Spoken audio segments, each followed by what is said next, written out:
The Maine Public Utilities Commission has its hands full with proposals for a new high-voltage transmission line for Maine. This one would connect clean energy projects in northern Maine to the New England grid.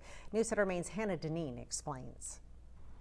It's Business 101. You wouldn't create a product unless you could get it to your customers. And the real issue here is that there are a lot of renewable projects that could potentially deliver resources to the New England grid located in northern Maine, but they're essentially landlocked. In other words, projects in Aroostook and parts of Piscataquis counties are not currently connected to the New England energy grid. There needs to be some transmission line built to bring those resources, solar and wind, onto the grid. Last week, the Maine PUC asked for proposals from companies to build and maintain that new transmission line, as required by law. The legislature last session passed a law requiring us to do this solicitation. That law, LD 1710, is an act to require prompt and effective use of the renewable energy resources in northern Maine. It was introduced by Senate President Troy Jackson, who lives in and represents Aroostook County. A lot of opportunity for jobs and getting that energy out, and this being the way that Maine meets its renewable energy goals.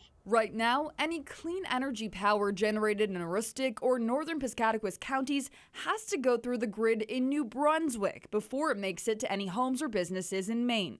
It's a situation that Jackson says is unattractive to investors. We have been hamstrung by running our power through New Brunswick. He says a transmission line here in Maine would unlock the county's potential to become a big part of the state's clean energy future. At this point, I think most people are very excited about the opportunities that could be happening in Aroostook.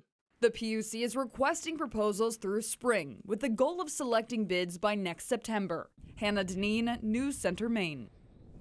So since question 1 passed last month, if this transmission line crosses public land, the legislature would have to approve the project by a 2/3 majority. If it only crosses private land, it still needs a simple legislative majority.